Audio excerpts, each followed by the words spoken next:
Goodbye, the future's sold out. There's no use screaming. Who thought we'd ever get this far? Hey, true believers. All right. Yeah, I've been kind of busy the past 2 weeks, kept me from churning out episodes at my usual pace, but hopefully towards the end of the month that's going to pick up, and we'll get back to a more regular thing. That's what I'm trying to do. Okay, today sort of difficult. Well, maybe not, but for me a little. Want to just talk about, another specific work, but also the bigger picture is its creator. Because there's some creators out there, that have very large and very specific, even polarized fan bases. I've talked about Alan Moore a bit. He's quite universal. A better example might be somebody like Kevin Smith, who I've talked about, where he certainly has a very loyal, devoted fan base, but then, of course, there's a lot of people out there that just, don't like him at all. If it's by Kevin Smith, they're not interested, they don't care, and blah, blah, blah. You might see them on message boards saying why he's no good, blah, blah. Same sort of thing here. This is, the creator I'm talking about today is Jhonen Vasquez, who's a creator of sort of like his own universe, like a lot of creators out there, artist and writer, and he might be best known, at least outside the world of comics, of course, for being the creator of the Nickelodeon TV series Invader Zim, which I own. There's the whole thing, all 3 seasons. Obviously, I'm a big fan, and I'm a big fan of the show. That is how I got into Jhonen Vasquez. It's kind of funny. The show didn't actually air in Canada when it first came out, at least not on any normal network. About 3 or 4 years ago, it started showing up on YTV, which is exactly where you expect it to be. But even before that, I got into it because at my local comic book store, they often play stuff on the screen, on a TV screen there, just in the background. And one day it was Invader Zim, and that got me sort of interested. I sort of half-watched a little bit of it. It was the Ultra PP episode, actually, with the giant hamster, because I think I'd heard of it randomly somewhere before, looked into it, and watched some stuff on the internet and got into it in a big way. Anyway, so yeah, Jhonen Vasquez, he never really got to realize everything he wanted to with the show. Of course, it was canceled, and also because it was Nickelodeon and aimed at kids, he couldn't, make it quite as dark and twisted as he wanted it to be. Jhonen Vasquez is one of those guys out there that has a reputation for producing dark, twisted stuff. And it's kind of funny, and I'll get to that later, how he sort of makes fun of his own fan base for that, how people misconstrue it or just think, make certain assumptions and stuff like that. So anyway, but still, Invader Zim was a really cool show, very funny, and he did push it to the limits, I think. He was pretty much an expert at getting crap past the radar, as you might put it. The episode Dark Harvest comes to mind as absolutely pushing the limits for what you're allowed to do on TV. As far as that goes. So anyway, his most popular comic book creation, of course, is Johnny the Homicidal Maniac, but that's not who I'm talking about. I'm talking about a character from that world who's a spin-off, and that's Squee, who is a child who's the next-door neighbor of Johnny the Homicidal Maniac, who is exactly what he sounds like. He's a guy that just sort of randomly kills people, and he's really twisted and fucked up. And it's all in the name of funniness. And again, if you don't know Jhonen Vasquez, it's a little hard to explain, but all this stuff is...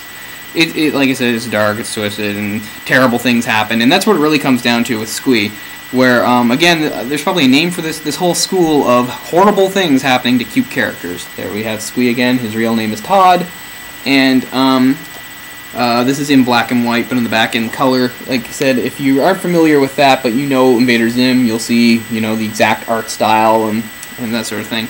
So anyway, so the first few, so this is Squee's wonderful big giant book of unspeakable horrors, which is a very good name for it. So the first few things are just about Squee, who lives with his parents, his mother, who seems to be barely aware of him because she's usually spaced out on drugs or something like that, and his father, who basically just laments his existence and often blames him for ruining his life. And they usually leave him to his own devices. A lot of the stuff that happens in Squee is based on childhood stuff of Jhonen Vasquez. Now, not literally, but nightmares and things that he himself was afraid of as a child. The very first sort of episode is him being abducted by, or attempted to be abducted by aliens, and the whole idea. And actually, it's redone later in an Invader Zim episode. It's like, what if the aliens that were trying to abduct you were colossally stupid? And eventually, another group comes up, and it's 2 different groups sort of fighting each other for the right to abduct poor Squee. Squee is a writer, and he tries his best to express himself creatively, but he's always beaten down by the world around him, particularly school. School, again, is very similar to the way it is portrayed in Invader Zim. The teacher, for all intents and purposes, basically is Ms. Bitters. There she is. And the whole idea, again, comes from what we've seen in Invader Zim, that sort of thing.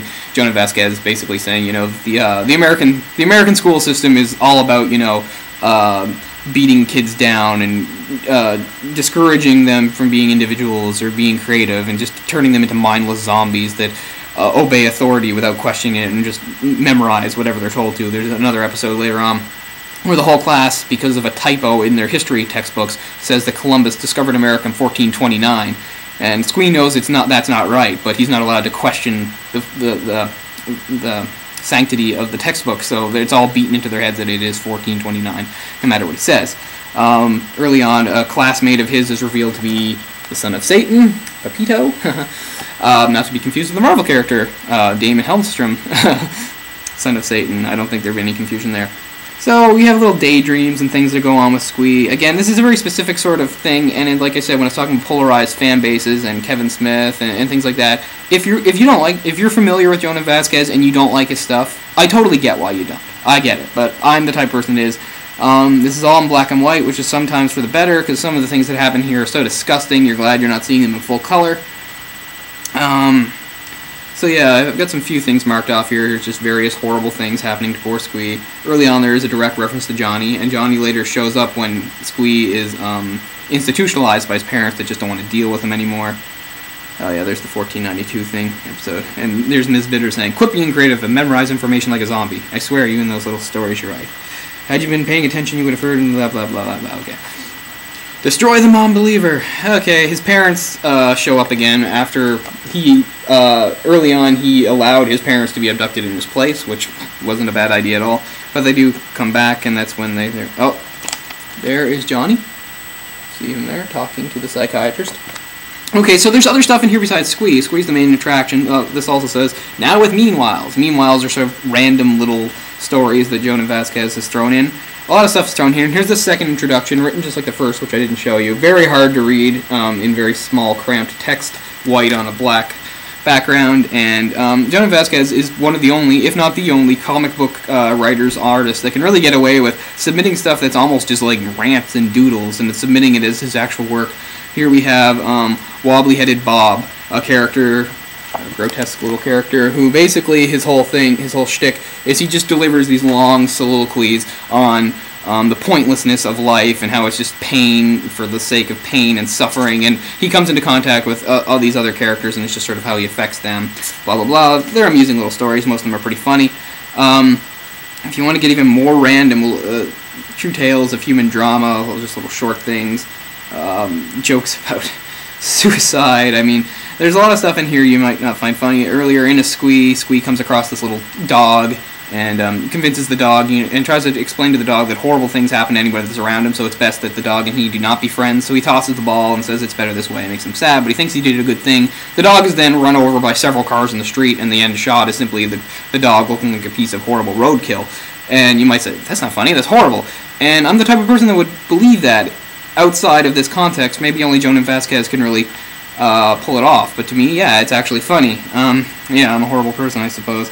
Oh, here's some more Filler Bunny, another little doodle of his, another cute little character created simply to suffer for our amusement. Lots of the panels are packed in also with just little asides, little random notes that he's written in there, sometimes commenting on what's happening, sometimes when something's really disgusting. I remember early on he says something like, "By this point I've lost all my literate readers." He's really good at poking fun at himself.